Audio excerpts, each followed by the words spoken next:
C'est le moment de résoudre d'autres énigmes, mais pour les parents cette fois. Il y a 3 catégories de questions. Facile, qui donne chacune un point, moyenne pour 2 points et difficile pour 3 points. Commençons par les faciles. N'oublie pas que chaque bonne réponse te donne un point. Jason et Steven sont seuls à la maison avec leurs enfants.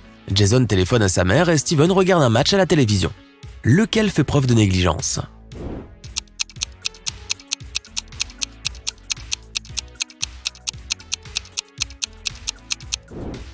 Jason.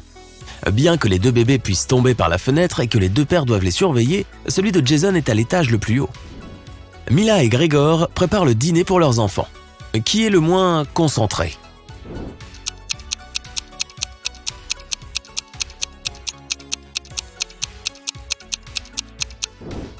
Mila. Elle a accidentellement mélangé les assiettes. Elle a donné au chien la nourriture de sa fille et elle s'apprête à donner à cette dernière de la nourriture pour chien. Sabrina et son fils sont allés skier dans les montagnes et Adam fait un barbecue dans le jardin tout en jetant un œil à sa fille. Lequel ne surveille pas bien son enfant?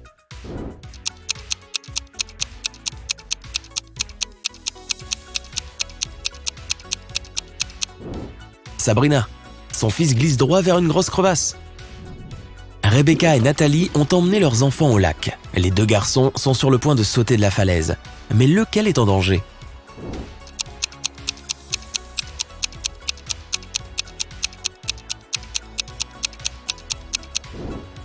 Celui de Nathalie. Il y a des rochers juste là où son fils est sur le point de sauter. Megan et Rachel rangeaient les chambres de leurs enfants. Rachel est tombée sur le téléphone de son fils et a décidé d'y jeter un œil. Rachel a trouvé le journal intime de sa fille. Laquelle va avoir des problèmes?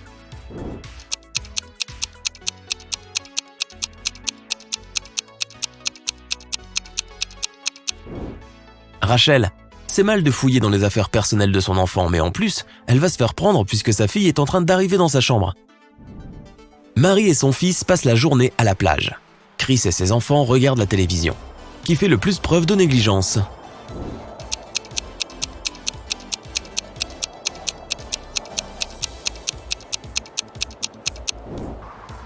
Marie. Il est dangereux de se baigner pendant un orage. Maintenant, passons à des questions un peu plus difficiles. Chaque bonne réponse vaut 2 points. Meredith apprend à sa fille à se maquiller. Beverly apprend à la sienne à se coiffer. Laquelle des 2 fait un truc mal?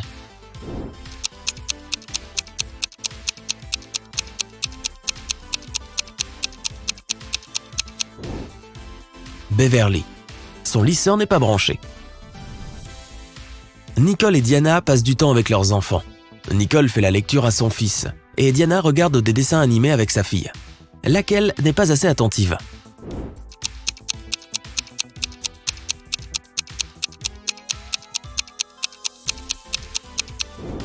Nicole, elle a oublié son poulet dans le four et il est brûlé. Les fils de Bradley et Ryan sont accusés d'avoir peint un visage sur la clôture d'un voisin. Tous 2 nient l'avoir fait et chaque père croit son fils. Mais lequel se trompe?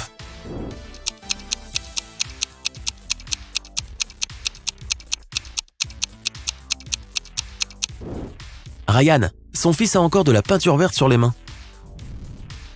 Jennifer est allée se balader avec son fils, mais elle est distraite par son téléphone. Mark a laissé sa fille enfermée dans la voiture alors qu'il allait au magasin d'outillage. Lequel a fait la plus grosse erreur?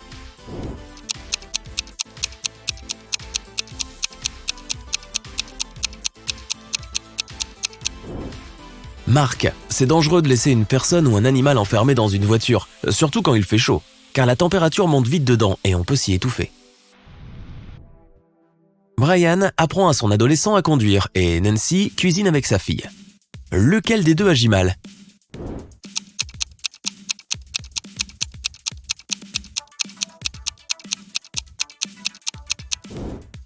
Brian.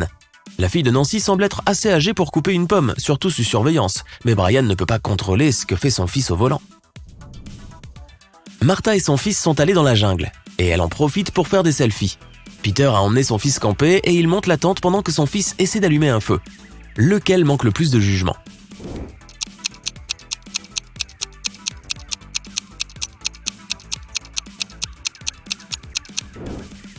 Martha, car son fils s'approche d'un serpent qui est peut-être venimeux. Melissa et Stéphanie font des tâches ménagères. Mélissa fait la lessive et Stéphanie fait la vaisselle. Laquelle devrait le plus ouvrir les yeux?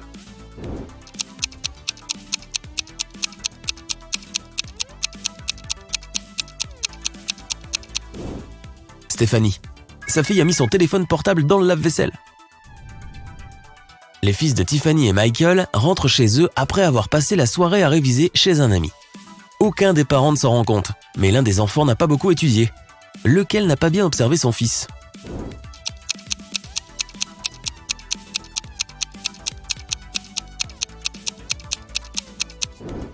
Tiffany. Son fils a une tache de rouge à lèvres sur son t-shirt. Jack et Viviane ont emmené leurs enfants à l'école. Ensuite, Jack part au travail à pied et Viviane va faire les magasins avec sa voiture. Lequel a oublié quelque chose?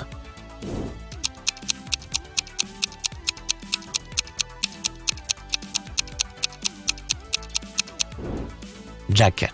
Il porte toujours le sac à dos rose de sa fille. Charles et Pénélope préparent le déjeuner de leurs enfants. Lequel des deux n'a visiblement pas bien dormi la nuit passée?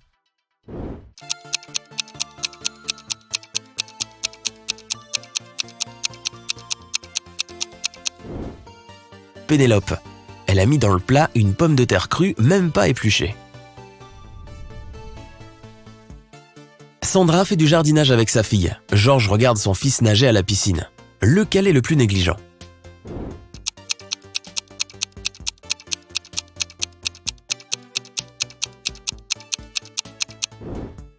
Georges. Il s'est endormi et laisse son fils dans l'eau sans surveillance. De plus, son fils a enlevé ses brassards. Les filles d'Elisabeth et de John rentrent chez elles. Elles affirment avoir travaillé en groupe sur un projet scientifique et les deux parents croient leur fille. Qui n'a pas su détecter le mensonge?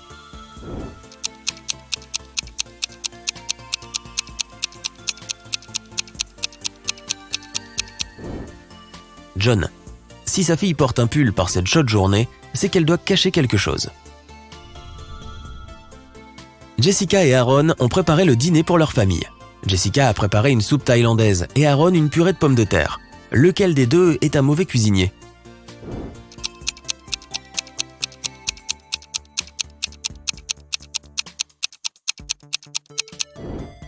Jessica. Sa fille a jeté sa soupe dans le pot de fleurs. Travis a empêché sa fille d'aller à l'anniversaire de son ami et lui a demandé de faire ses devoirs. Le fils de Christina a aussi dû rester dans sa chambre au lieu d'aller au cinéma. Lorsque les adolescents descendent dîner à 19h, lequel des deux parents n'a pas remarqué qu'on lui a menti?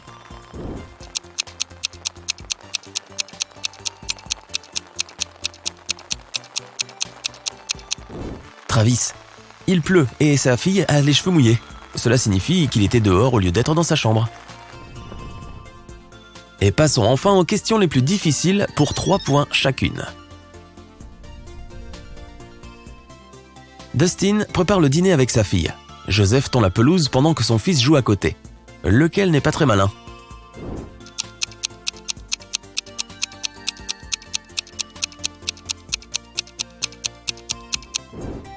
Joseph. Les tondeuses à gazon sont des machines dangereuses et il ne faut jamais les utiliser à proximité d'un enfant. Sean apprend à son petit garçon à couper du bois. Camilla fait la vaisselle en écoutant de la musique pendant que son bébé dort à l'étage. Qui est le plus négligent?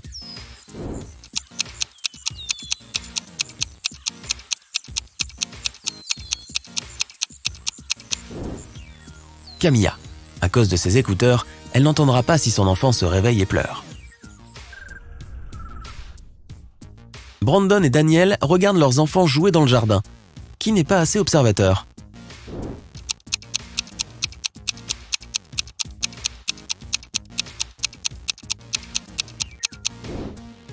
Daniel.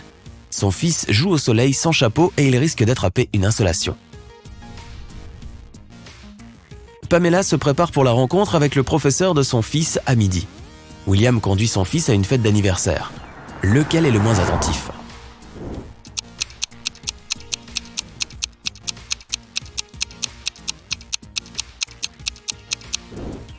Pamela.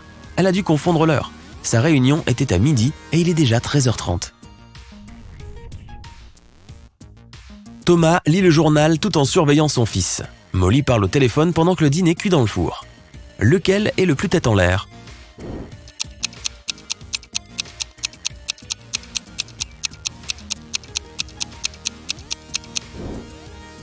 Molly. Elle a oublié d'allumer le four. Les enfants de Samantha et Bob partent en journée d'excursion avec leur école. Lequel des deux parents a oublié quelque chose?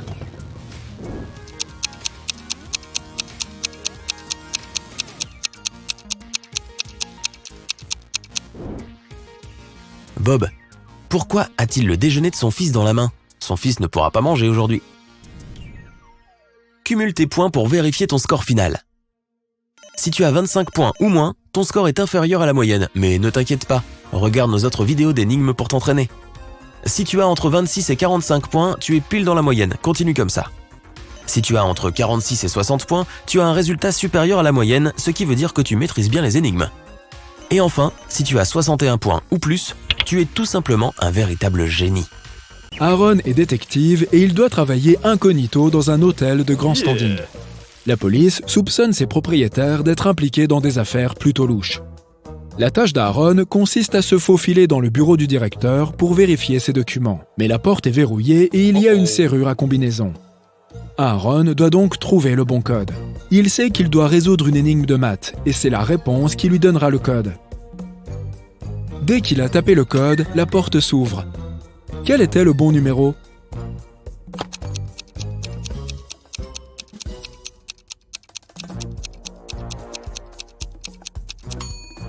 C'est 30. Il n'y a aucun symbole mathématique à la fin de la première et de la deuxième ligne. Cela signifie que l'ensemble ressemble à ceci. Un tableau très célèbre a disparu d'un musée. Plus tard, la police a réussi à le retrouver. Mais il y a un problème. Ils n'ont pas récupéré un, mais 3 tableaux. Un seul d'entre eux est l'original. Les autres ne sont que des copies. Peux-tu aider la police à comprendre quel est le tableau original?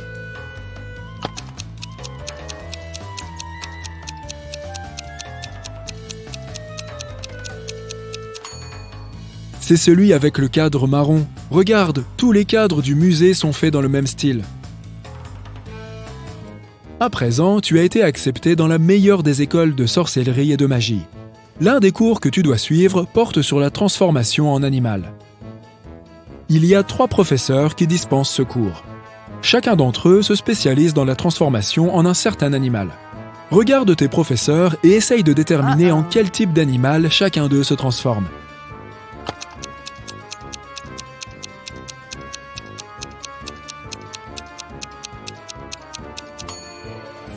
Tu as remarqué que le premier professeur a la langue fourchue?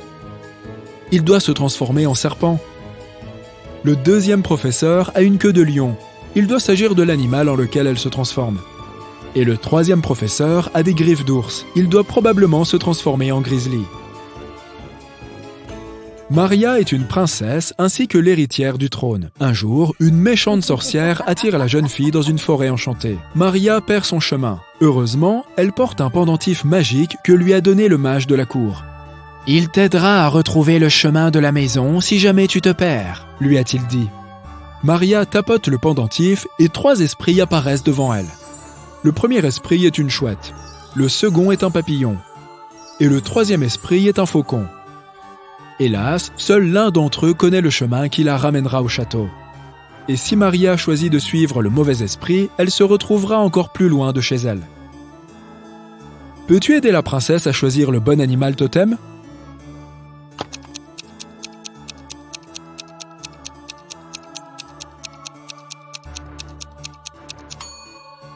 As-tu remarqué les bannières dans la salle du trône? Il y avait un papillon sur chacune d'elles. Cela signifie que le papillon est le symbole du royaume. Maria devrait suivre l'esprit du papillon. Un homme vit dans un immense gratte-ciel. Il a une habitude très particulière liée à son trajet d'ascenseur du soir, à son retour du travail. S'il a plu, il prend toujours l'ascenseur directement jusqu'au 17e étage où il vit. S'il fait beau, mais qu'il y a quelqu'un d'autre dans l'ascenseur avec lui, il va aussi directement au 17e étage. Mais s'il n'a pas plu et qu'il est seul dans l'ascenseur, il prend l'ascenseur jusqu'au 11e étage et termine son chemin par les escaliers. Peux-tu comprendre pourquoi?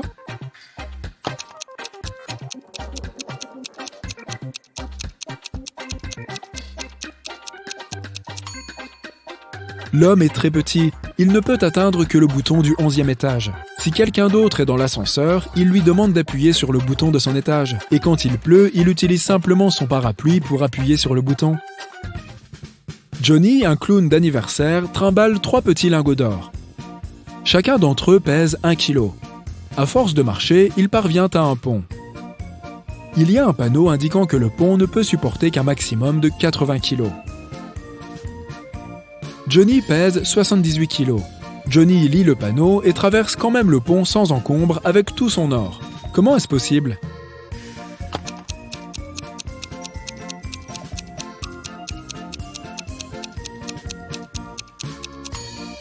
Johnny est clown, alors il sait comment jongler.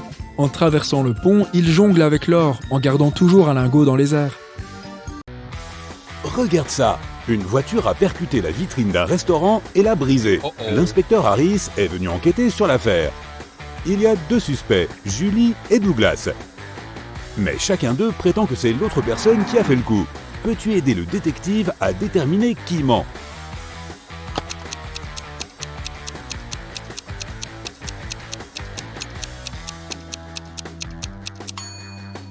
C'est Julie. Les traces de pneus sur le sol appartiennent à sa voiture. Adam rentrait chez lui en voiture tard dans la nuit lorsqu'il a remarqué qu'il était sur le point de tomber en panne d'essence. Il s'est arrêté à une station-service pour remplir son réservoir et acheter quelques snacks. À l'intérieur, il y avait une caissière et un autre client vêtu de noir. Quand Adam s'est approché de l'employée pour payer, elle lui a dit 5,05 €. Adam a payé et il est ressorti, puis a appelé la police pour signaler une urgence. Pourquoi a-t-il fait cela ?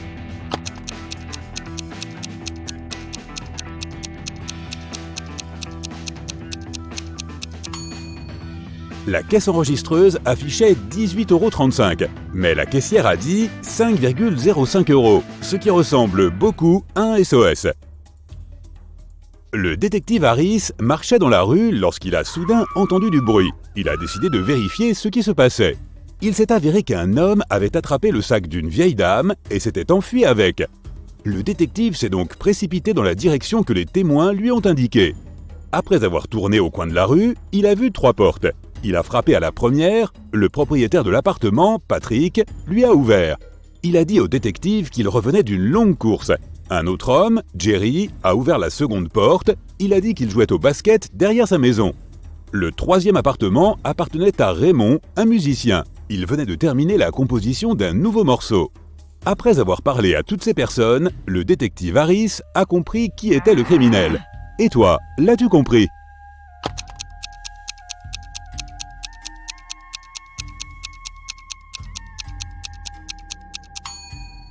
Le voleur est Jerry. Il a prétendu qu'il jouait au basket, mais il tenait un ballon de football en parlant au détective.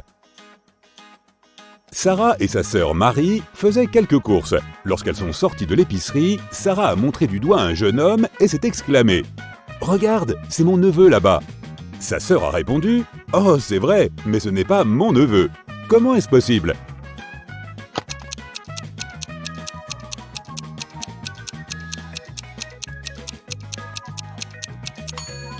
Ce jeune homme est tout simplement le fils de Marie. Gemma est rentrée d'Asie et a rapporté une précieuse figurine en porcelaine. Elle a organisé une fête et a invité tous ses amis pour leur raconter son périple. Ils ont passé un très bon moment, mais après le départ de ses amis, Gemma a réalisé que la figurine avait disparu. Elle a appelé la police et leur a montré les photos qu'elle avait prises lors de la fête. L'un des agents a immédiatement compris qui avait volé la figurine. L'as-tu aussi compris ?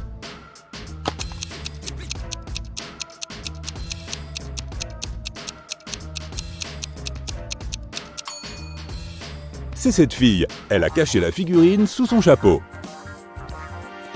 À 9 h du matin, Ethan a reçu un appel de son ami, propriétaire d'une grande entreprise. L'homme a dit qu'un document très important avait disparu de son bureau. Il se trouvait sur son bureau la veille au soir, mais à présent, il était introuvable. Ethan s'est immédiatement rendu sur place pour interroger les employés de son ami. Bien vite, il avait 3 suspects. Walter a dit qu'il avait passé la soirée précédente au cinéma. Janine a dîné avec ses amis et Zachary a visité une galerie d'art. Il n'a pas fallu longtemps à Ethan pour comprendre qui mentait. Le sais-tu aussi ?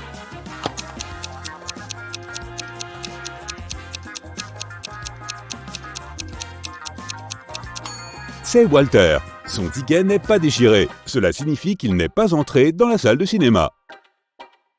Maintenant, regarde ses mains et essaie de trouver qui parmi ces personnes est marié.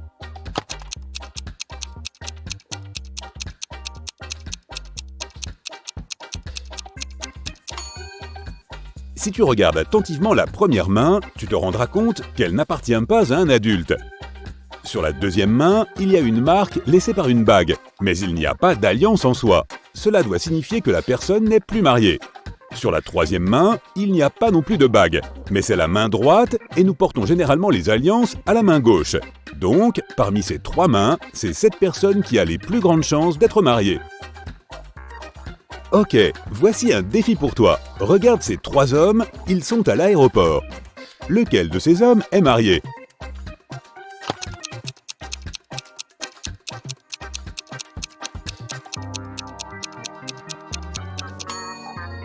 Tous ces hommes tiennent leur passeport et leurs billets dans leurs mains. Aucun d'entre eux ne porte d'alliance. Mais fais attention à l'homme assis sur le banc. Sur son billet, il est écrit « Réduction familiale ». Il doit donc être celui qui est marié. Maintenant, regarde attentivement cette image. Est-ce que quelque chose te semble étrange ?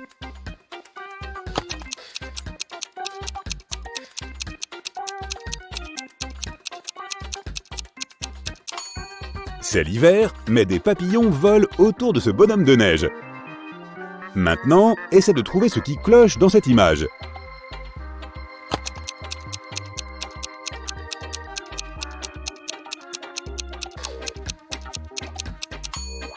C'est encore le bonhomme de neige. Au lieu d'une carotte, son nez est fait de brocoli. Et voici une dernière image à analyser.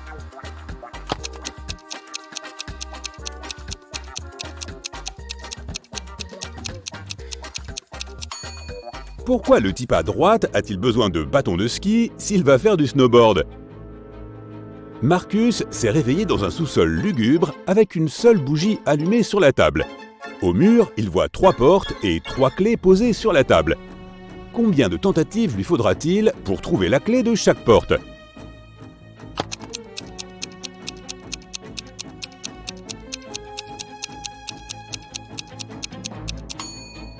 Il aura besoin de 6 tentatives au maximum. 3 pour la première clé, 2 tentatives pour la deuxième clé et les 2 portes restantes, et une seule tentative pour la dernière clé. Mais si Marcus est extrêmement chanceux, il pourrait n'avoir besoin que de 3 tentatives.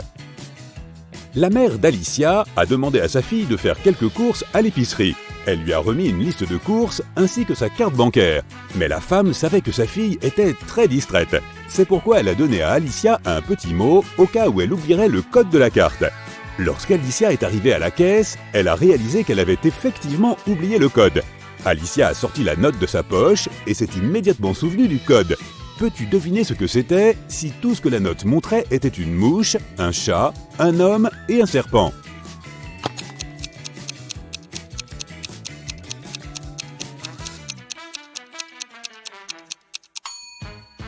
Le code était 6, 4, 2, 0. Alicia n'avait qu'à compter le nombre de pattes de chaque créature. Un restaurant chic de Los Angeles proposait une offre promotionnelle. Un couple marié pouvait manger au restaurant à moitié prix le jour de leur anniversaire de mariage. Pour éviter les abus, le couple aurait toutefois besoin de prouver leur date de mariage. Un jeudi soir, un couple est entré dans le restaurant et a prétendu que c'était leur anniversaire. Mais ils n'avaient aucune preuve. Le gérant du restaurant a été appelé pour s'entretenir avec eux. Lorsqu'il leur a demandé de décrire le jour de leur mariage, la femme a répondu « Oh, c'était un merveilleux dimanche après-midi. Les oiseaux gazouillaient et les fleurs étaient en pleine floraison. » Après avoir baratiné pendant près de 10 minutes, elle a dit au gérant qu'aujourd'hui était leur 28e anniversaire de mariage. « Comme c'est charmant !» a répondu le manager. « Cependant, vous ne pouvez pas bénéficier de la réduction. Ce n'est pas votre anniversaire aujourd'hui et vous n'êtes qu'une menteuse. » Comment le manager a-t-il su que ce n'était pas leur anniversaire de mariage ?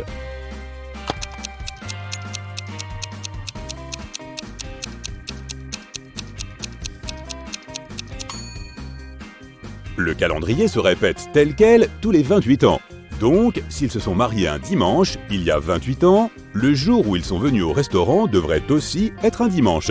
Mais comme c'est un jeudi, le gérant savait qu'il mentait. John a appelé la police pour signaler que son ami Mark avait disparu. Il a expliqué que 2 semaines plus tôt, il avait proposé à Mark de venir dans sa maison en bord de plage à Miami. Il voulait que son ami profite de la chaleur de l'été.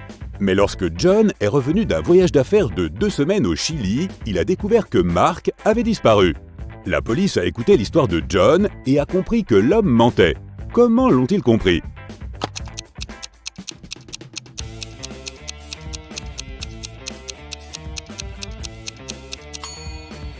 Si c'était l'été à Miami, c'était l'hiver au Chili.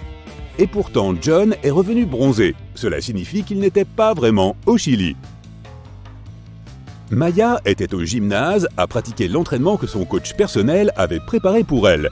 Il était plus dur et plus long que ses exercices habituels. Épuisée, Maya est enfin retournée au vestiaire pour constater que son précieux sac avait disparu. Oh non! Elle a immédiatement appelé la police. Ils avaient 3 suspects. L'entraîneur de Maya a dit qu'il préparait un nouveau programme pour ses clients. Emma, une autre habituée de la salle de sport, a dit qu'elle avait couru sur un tapis de course pendant 2 heures. L'homme de ménage a dit qu'il nettoyait la piscine. Qui a pris le sac de Maya ?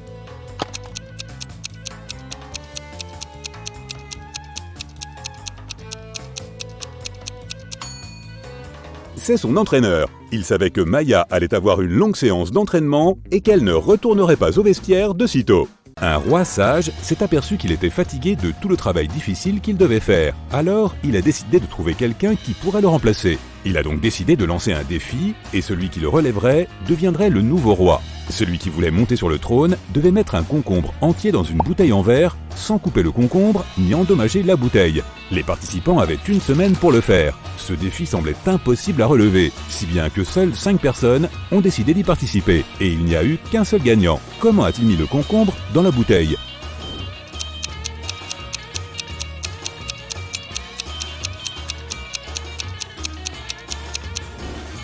Il a planté un bébé concombre, encore sur sa tige, dans la bouteille. Les concombres poussent assez vite. Il a donc eu suffisamment de temps pour gagner ce concours. S'il pleut à minuit, peut-on s'attendre à ce que le soleil brille au bout de 72 heures ?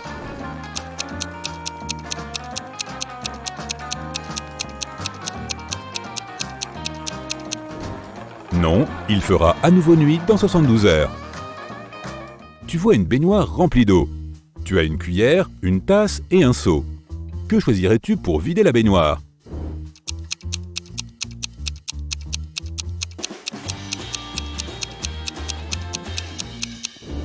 Évidemment, il faut choisir de retirer le bouchon.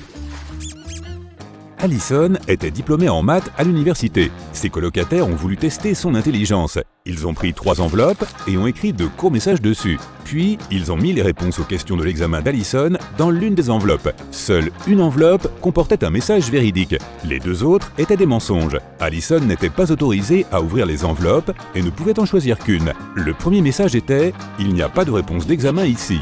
La deuxième était « Les réponses de l'examen sont ici ». Et le troisième message disait « Les réponses à l'examen ne sont pas dans la deuxième enveloppe ». À quelle enveloppe Allison doit-elle se fier ?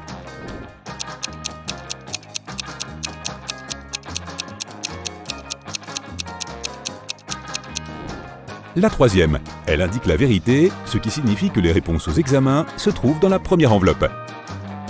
Johanna et Josh étaient en lune de miel en France. Le premier jour, ils ont fait un tour de Paris et ont laissé toutes leurs affaires dans leur chambre d'hôtel. Lorsqu'ils sont revenus, quelqu'un se tenait devant leur porte, essayant d'entrer. Le couple a tout de suite appelé la réceptionniste, mais l'homme a prétendu que Johanna et Josh lui devaient de l'argent pour les visites qu'ils avaient faites au cours des 4 derniers jours. La réceptionniste a tout de suite su que l'homme mentait. Comment l'a-t-elle compris ?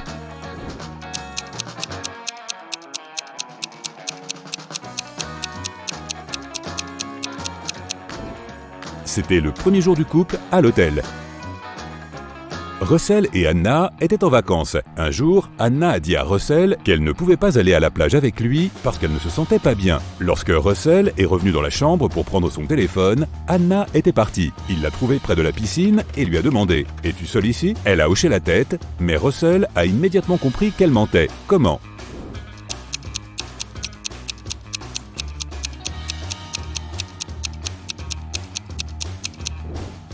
Il y avait 2 sodas sur sa table et 2 plateaux de fruits. Visiblement, c'était aussi les dernières vacances de Russell et Anna ensemble. Grégory était en expédition afin de prendre des photos de la nature pour son blog. Alors qu'il marchait dans la forêt, il est tombé dans une fosse profonde. Il a essayé d'en sortir, mais en vain. Lorsqu'il s'est accroché à un rocher, celui-ci a cédé et l'eau a commencé à se déverser à l'intérieur. La fosse se remplissait rapidement. Grégory a vu un ballon dégonflé, un tonneau vide et un morceau de planche de bois. Que doit-il utiliser pour sortir de la fosse ?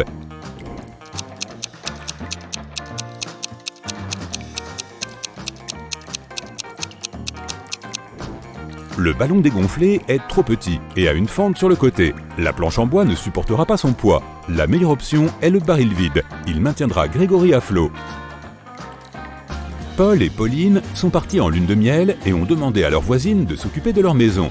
À leur retour, la femme a découvert qu'elle avait perdu tous ses bijoux coûteux à cause d'une panne de courant. La femme avait caché ses bijoux dans un endroit prétendu sûr. La maison n'a pas été cambriolée. La voisine était une personne honnête. Les bijoux ont été perdus par accident. Que s'est-il donc passé ?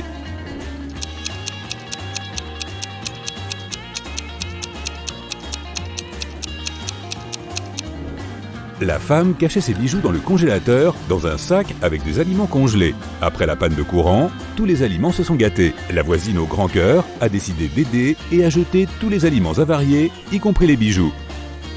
Samantha et sa fille Avery sont allées au lac pour passer du bon temps ensemble. Elles ont trouvé un endroit agréable et se sont assises.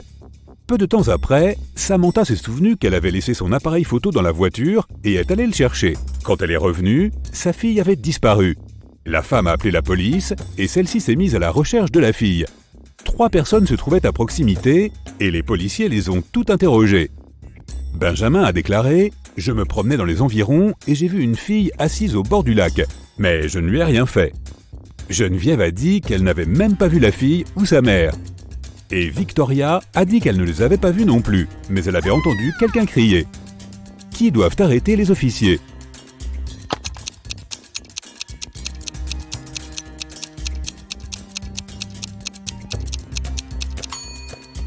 Ils devraient arrêter Geneviève. Regarde, elle porte l'écharpe d'Avery. Brian a appelé la police tôt le matin. Il a dit que la nuit précédente, lui et sa petite amie Estelle avaient regardé un film d'horreur ensemble. Estelle avait peur de rentrer chez elle, alors elle est restée chez lui. Elle avait fait un cauchemar avec des zombies qui la poursuivaient, et elle ne s'est pas réveillée le matin. Le gars ne savait pas ce qui s'était passé, mais la police l'a arrêté, affirmant qu'il était coupable. Pourquoi ?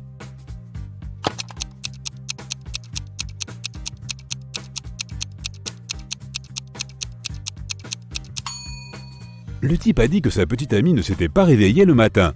Alors, comment savait-il ce dont elle avait rêvé ? Théodore est arrivé de New York à Chicago, sa ville natale, pour passer une semaine avec son père. 3 jours plus tard, le père a appelé la police pour dire que son fils s'était empoisonné. La police a examiné les affaires de Théodore pour vérifier s'il n'y avait rien de suspect. Après cela, ils ont emmené le père au poste de police pour un interrogatoire plus poussé. Qu'est-ce qui leur a semblé suspect ?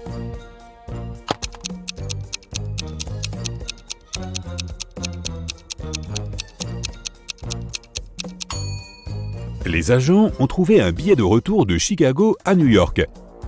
Théodore n'aurait pas acheté ce billet s'il n'avait pas eu l'intention de retourner à New York. Esmé faisait sa promenade habituelle dans la forêt. Et tu connais la suite ? Elle s'est perdue à nouveau. Après avoir erré pendant plusieurs heures, elle a finalement trouvé la maison de la sorcière. Esmé a demandé à cette dernière de lui montrer le chemin du retour. La sorcière voulait faire d'Esmé sa femme de chambre, mais elle avait un souci. Elle avait prévu de partir en vacances et voulait aller pêcher. Sa canne à pêche mesurait 4 mètres de long et on avait le droit d'emmener dans le train que des objets qui ne mesuraient pas plus de 3,5 mètres de long. La sorcière a promis à Esmé que si elle trouvait une solution, elle la laisserait partir. Quelle peut être la solution d'Esmé ?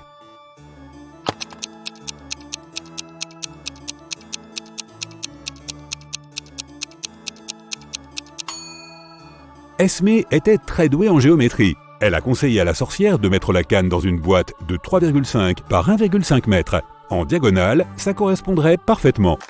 Un dimanche soir, Madame Collins prenait le thé chez une amie. Tout à coup, cette dernière lui a dit qu'elle avait vu l'une des filles de Madame Collins au centre commercial ce jour-là.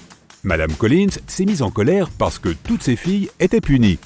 Elle a demandé de quelle fille il s'agissait, mais son amie n'a pas pu dire laquelle. Elle ne portait pas ses lunettes quand elle était au centre commercial. Quand Madame Collins est rentrée à la maison, elle a demandé aux filles ce qu'elles avaient fait pendant la journée. Abigail a répondu qu'elle avait passé la journée à lire. Brianna a dit qu'elle était restée à l'école après les cours pour étudier un peu plus. Charlotte a dit qu'elle s'était entraînée pour son prochain concert de piano. Quelle est celle qui a menti ?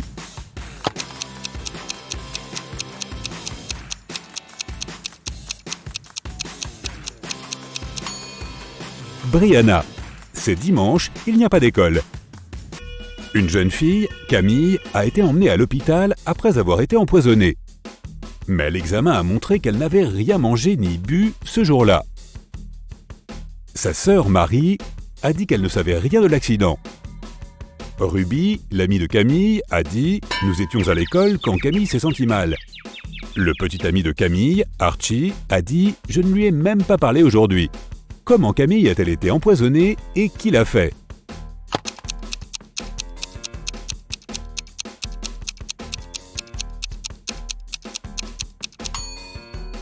La fille n'avait rien mangé, mais elle a du rouge à lèvres sur les lèvres. C'est ce qui contient le poison, et la seule personne qui avait accès à la chambre de Camille ce jour-là était sa sœur, Marie. Il y a eu un accident de voiture dans un tunnel. La police soupçonne l'un des conducteurs, Owen, de s'être endormi au volant. Mais Owen a nié. « C'est juste que je ne voyais pas bien à cause de la pluie torrentielle », a-t-il dit. La police ne le croit pas et arrête immédiatement l'homme. Pourquoi ?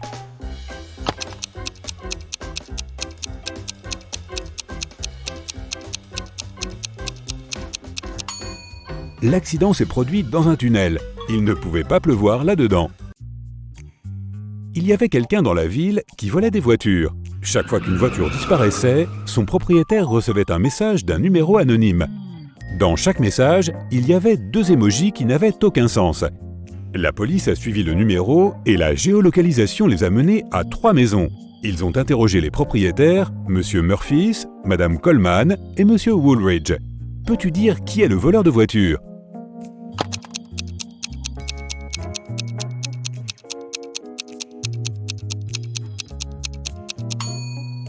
Les émojis semblent avoir un sens après tout. C'est un mur et un père avec un fils. Combine-les et tu obtiens Murphys. Donc M. Murphys doit être celui qui vole les voitures. Maintenant, jouons au jeu qui est le plus bête. Il est tôt le matin, Tom et Joseph conduisent leurs enfants adolescents à l'école. Qui est le plus bête ?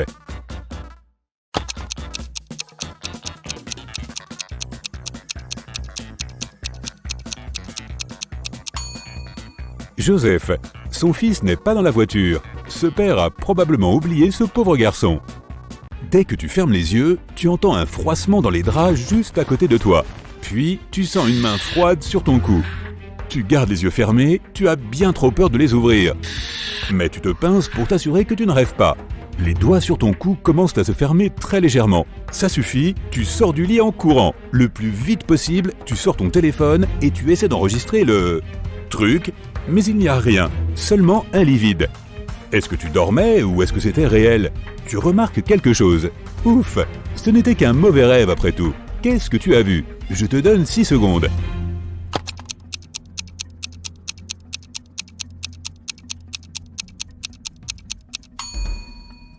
Le soleil brillait quand tu t'es couché. Maintenant, c'est la pleine lune qui brille. En fait, tu t'es évanoui pendant un moment. Tu quittes la chambre et tu te diriges vers un long couloir éclairé avec des torches et des bougies. Le silence n'est rompu que par le gargouillement de ton estomac. Tu as faim. Il y a une lourde porte en bois en face de toi et elle est à peine entrouverte. Une agréable odeur de nourriture commence à se répandre dans le couloir. Tu entres et tu trouves une immense table ornée d'argenterie et de porcelaine. Oh, la nourriture a l'air délicieuse. Il y a du caviar, du homard, des fruits, des légumes, différentes viandes et de nombreux desserts. Plusieurs personnes sont assises autour de la table et lorsque tu t'approches d'elles, elles se retournent pour te regarder. Ce sont tous des vampires. Comment as-tu su ? Je te donne 5 secondes pour le découvrir.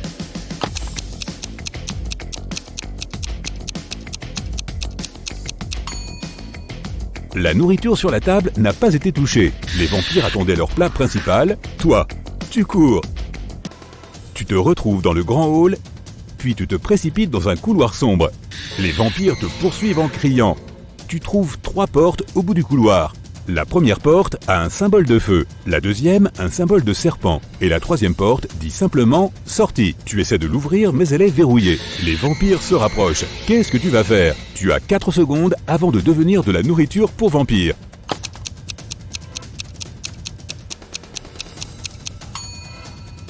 Et c'est la clé que tu as trouvée dans la cabane du vampire. Super, elle marche. Tu cours dans la cour et tu fermes la porte derrière toi. La lune est cachée derrière d'épais nuages blancs. Tu te faufiles dans la cour et tu ouvres la porte arrière du château. À côté de celle-ci, il y a un panneau avec l'image d'un loup-garou. Tu t'en vas aussi discrètement que possible. 5 minutes plus tard, tu vois un long pont. Une belle femme se tient à l'autre bout. Elle te salue et te fait signe de t'approcher. Mais quelque chose te tracasse. Est-ce qu'elle pourrait être un loup-garou? Alors, soit tu traverses le pont, soit tu retournes au château.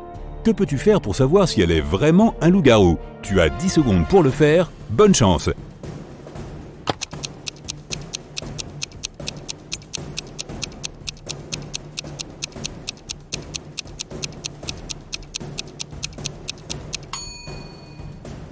Attends que la lune sorte de derrière les nuages. Ton intuition était juste. Dès que le clair de lune tombe sur la femme, elle commence à se transformer en loup-garou. Tu cours dans l'enceinte du château et tu fermes la porte derrière toi. Ok, retour à la réalité.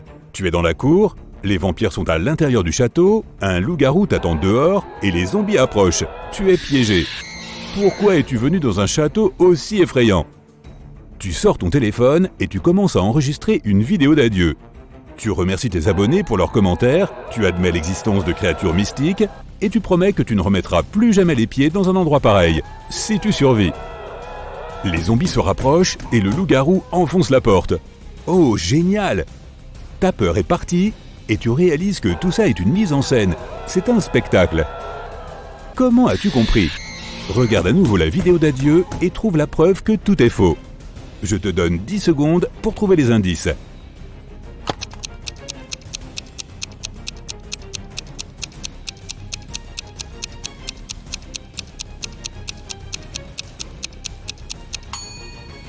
Tu as vu ce grand gaillard avec une caméra derrière toi, à la fenêtre de la tour? Les zombies cessent de grogner, ils crient « Surprise !» Ce ne sont pas des zombies, ils portent juste une tonne de maquillage. La porte s'ouvre et la femme enlève son costume de loup-garou et sourit. Les vampires sortent du château munis de leurs faux crocs. Tout ça a été mis en place par tes fans. Ils voulaient t'effrayer et ça a marché. Tu es en colère contre eux et tellement heureux d'être encore en vie. Maintenant, voyons combien de réponses sont correctes. 1 à 3 points. Il te sera difficile d'agir dans des situations stressantes. Regarde plus d'énigmes et entraîne-toi à rester calme et concentré. 4 à 6 points. Il faut que quelque chose de vraiment grave se produise pour que tu perdes le contrôle. Les fantômes ne semblent pas t'effrayer autant que ça. 7 à 10 points. Tu ne sais même pas ce qu'est la peur, mais tu sais comment sortir victorieux de n'importe quelle situation. Tu as une question pour tes fans. Comment ont-ils créé cet effet de flottement pour ces danseurs? C'était génial! Tes fans se regardent les uns les autres. De quoi parles-tu? Qu'est-ce que tu veux dire? Il n'y avait pas de danseurs? Un léger frisson parcourt ton dos.